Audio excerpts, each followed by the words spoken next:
अस्सलामु अलैकुम वरहमतुल्लाहि वबरकातुहू। बिस्मिल्लाहिर्रहमानिर्रहीम। नाज़रीन, आज हम आपके लिए बड़ी ही एक कमाल की वीडियो लेकर आए हैं और ये इंडिया के अंदर पंडित बैठा हुआ है और उसके सामने एक नौजवान ने बड़ा अजीब व गरीब सवाल किया है। वो कहता है मरने वाला जन्नत और दोज़ख का बता नहीं सकता और जो ज़िंदा है वो दिखा नहीं सकता। बड़ा कमाल का ये सवाल है। मरने वाला बता नहीं सकता, ज़िंदा जो है वो दिखा नहीं सकता। और आपने, वो पंडित से कह रहा है, आपने ये देखी है नरक यानी कि जन्नत और दोज़ख आपने देखी है? तो पंडित ज़रा परेशान है और देखिए उसने कैसे माथे पे पसीना आ रहा है और कैसे उनके पसीने छूट रहे हैं पंडित के कि ये कैसा सवाल है को मैं कैसा क्या जवाब दूँ। तो नाज़रीन, इसी वाला से हम ज़ाकिर नाइक हाफिज़हुल्लाह ताला की वीडियो देखते हैं, तो फिर इंशाल्लाह इसी वाला से हम भी गुफ्तगू करेंगे। तो चलिए नाज़रीन, मिलके वीडियो देखते हैं। मरा हुआ बता नहीं सकता और जिंदा भगवान के पास जा नहीं सकता। तो उसका स्वर्ग और नरक का पता किसने लगाया? स्वर्ग नरक का पता किसने लगाया? ये सवाल है भैया जी का। बड़ा अच्छा सवाल पूछा है आपने। अमेरिका गए हैं आप? अभी नहीं गए। इंग्लैंड गए होंगे? नहीं, यहीं नहीं गए अभी। जापान? नहीं, इंडिया में रहता हूँ। अच्छा, कहीं नहीं गए? नहीं। तो आप अमेरिका नहीं गए, आप जापान नहीं गए, आप इंग्लैंड नहीं गए जी। तो आपके नहीं जाने से क्या ये सिद्ध हो गया कि अमेरिका नहीं है? नहीं। फिर स्वर्ग नरक हम नहीं गए तो जाने ना जाने से सिद्ध नहीं होता कि वो नहीं है। अमेरिका है, आप नहीं गए, उसी तरह स्वर्ग नरक है, हम और आप भले नहीं गए, अभी जब समय होगा तो जाएंगे। भाई, जो आपने पुस्तक में पढ़ा कि झांसी की रानी थी जी, तो वेद पुराणों में जो ऋषि मुनि वहां तक पहुंचे हैं जी, उन्होंने बताया है कि सब चीजें हैं। अमेरिका हम तो नहीं गए, लेकिन जो गए उन्होंने बताया कि भाई अमेरिका नाम की कोई चीज है, देश है अमेरिका नाम का, तो मानना पड़ेगा कि है। हम भले नहीं गए, भले ना जा पाए, पर वो तो है। हम अमेरिका स्वर्ग नरक अभी नहीं गए, पर फिर भी हमारे ऋषि मुनि बता रहे हैं तो मानना पड़ेगा। तो इतिहास की चीजें मानी जाती है। वेद पुराण सबसे प्राचीन इतिहास है, इसलिए वेद पुराण रूपी इतिहास को मानना चाहिए। कुछ लोग नरक से आए होते हैं और कुछ लोग स्वर्ग से आए होते हैं। अब यहाँ कैसे पता चलेगा कि आप स्वर्ग से आए? अच्छा, मैं बता सकता हूँ कि आप स्वर्ग से आए हैं कि नरक से आए हैं, हम बता सकते हैं। अच्छा, ये ज्ञान मैं आपको भी दे सकता हूँ, आप लोग भी जान लो। आपको ये विद्या चाहिए, ये पता लग जाए कि आप स्वर्ग से आए हैं कि नरक से। चलो मैं आपको बता रहा हूं, अभी हम बताएंगे कि आप कहां से आई हो। ये विद्या मैं आपको दे देता हूं, आप लोग अपने हिसाब से अपना गणित लगा लेना, है ना। सुनो, जो आदमी निर्दयी है, जोर से बोलो, जो आदमी निर्दयी है। निर्दयी कौन? जो मांस खाता है वो निर्दयी है। दयावान होता तो कभी मांस, जो मांस खाता है निर्दयी है। जो शराब पीता है, झूठ बोलता है, कपट करता है, ये जिसमें ये गुण हो, बहुत गुस्सा आता हो, समझ लो कि नरक से ही आए हैं अभी। नरकगामी हैं ये लोग, इनका नरक से सीधा ट्रांसफर हुआ है। नरक वाले ये लोग हैं। और स्वर्ग वाले जिनके अंदर करुणा है, दया है, जो अक्सर सत्य बोलते हैं, सदाचारी हैं। मुझे कभी कभी लगता है कि ना भगवान है ना खुदा है, अगर नहीं भी माने फिर भी वो हमें सब कुछ देगा। क्यों हम लोग वेट करते हैं हिंदू मुसलमान बनने के लिए? ऐसा लगता है हमें। तो हमको बहुत जानकारी अभी बाकी है, हम जानना चाहते हैं। हमको लगता है कि ऐसा कुछ नहीं है, क्योंकि अगर स्वर्ग और नर्क है तो कौन देखा है, कौन जाके आया है और कहां पर है वो? अगर कोई गया है या किसने बोला है? मेरा माथा काम नहीं करता है। कहाँ है, किधर है? भाई साहब का 3 सवाल है। पहला सवाल है, भाई साहब ने कहा है कि वर्दी पहनने से क्या वो देशभक्त बन जाता है, ये आपका सवाल था। मैं वर्दी पहनने से देशभक्त नहीं बनता है। बहुत से लोग वर्दी पहन के अपने देश से गद्दारी भी करते हैं।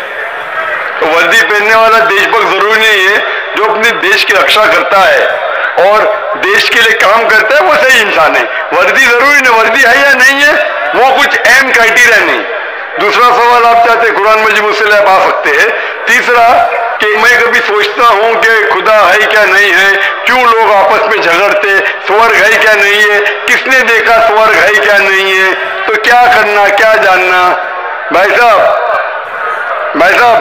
आपने कभी किसी को 10 माले से खुदी मारते देखा?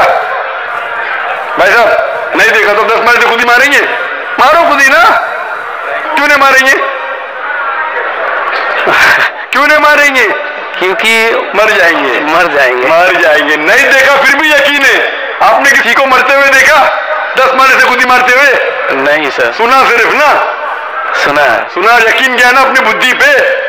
तो ये चीज सब चीज देखना जरूरी नहीं। मैं स्वर्ग को देखूंगा तो ही मानूंगा कि आपको अमेरिका जाना जरूरी है मानने के लिए अमेरिका है क्या? नहीं। आज टेक्नोलॉजी बढ़ चुकी है भाई साहब। अब 10 माले से खुदी मार के एक आदमी को मरते देखेंगे फिर बोलेंगे अच्छा 10 माले से खुदी मारेगा तो इंसान मर जाएगा। ये जरूरी नहीं देखना। अपने बुद्धि से आपको इम्तिहान लेने पड़ेगा क्या बात सच है क्या बात गलत है। तो आप जब पढ़ते हैं, जो शास्त्र पढ़ते हैं जो अपनी बुद्धि को नहीं संतुष्ट करता है आप उसमें नहीं मानते, तो ऐसे शास्त्र पढ़ो जो आपकी बुद्धि को मनवाएंगे। और मिसाल के तौर के कुरान मजीद, आज अगर आप साइंस और टेक्नोलॉजी के हवाले से कुरान मजीद चेक करते, कुरान मजीद में एक भी आयत नहीं जो साइंस के खिलाफ है। आज आप 80% चीज मिसाल के तौर पे साइंस के जरिए कुरान मजीद की साबित कर सकते हैं।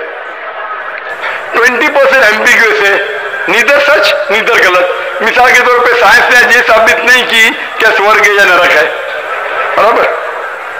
साइंस ने ये भी नहीं साबित की कि दूसरी जिंदगी है, पुनर्जन्म, लाइफ आफ्टर डेथ।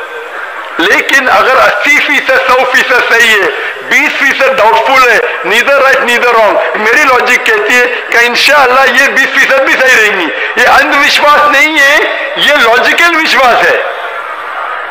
तो कुरान में बाकी साइंटिफिक फैक्ट के अलावा ये भी लिखा है कि स्वर्ग नरक है। तो ऐसी किताब पढ़ो जिससे आपका मन संतुष्ट हो।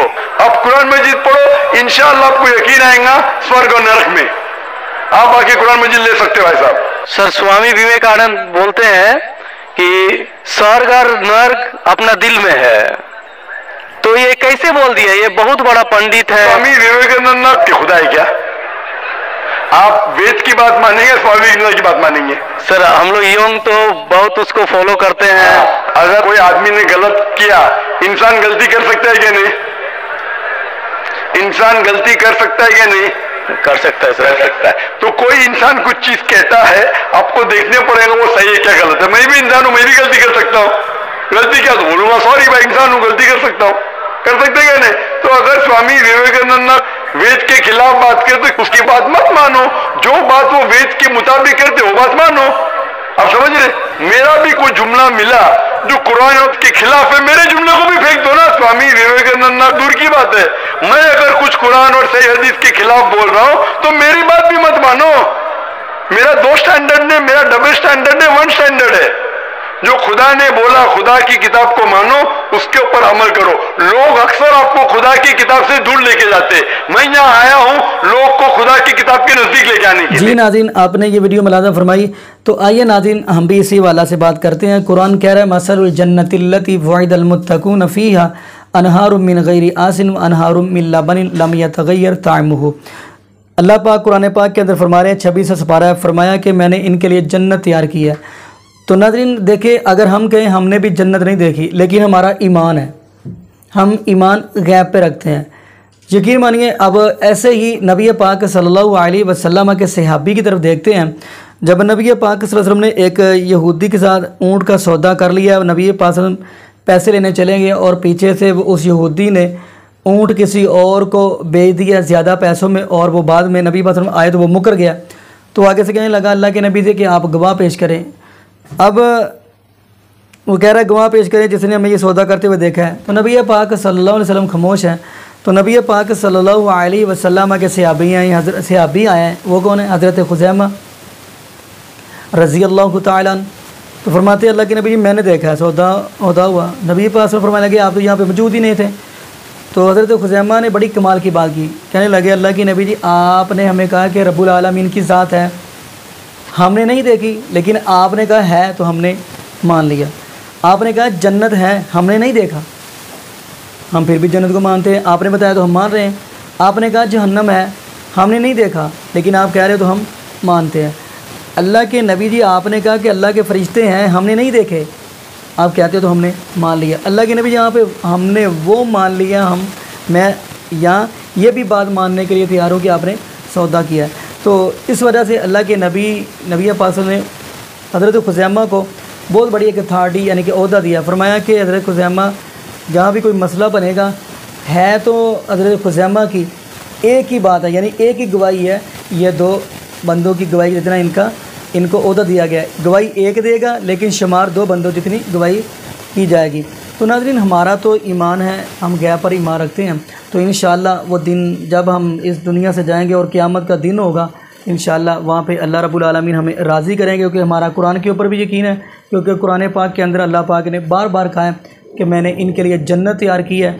और अल्हम्दुलिल्लाह हमें अपने रब्बुल आलमीन पे ऊपर पूरा तवक्कुल है कि अल्लाह पाक हमें जन्नत के बगात अता करेंगे और इंशाअल्लाह बग़ैर हिसाब के जन्नत का दाखिला अता फ़रमाएँगे। तो नाज़रीन दुआ करिएगा अल्लाह पाक हमें बग़ैर हिसाब के जन्नत का दाखिला अता फ़रमा दे और ज़िंदा रखे, इस्लाम पे मौत दे तो ईमान पे। जज़ाकुमुल्लाहु खैरा, अहसन जज़ा। अस्सलामु अलैकुम व रहमतुल्लाहि व बरकातुहू।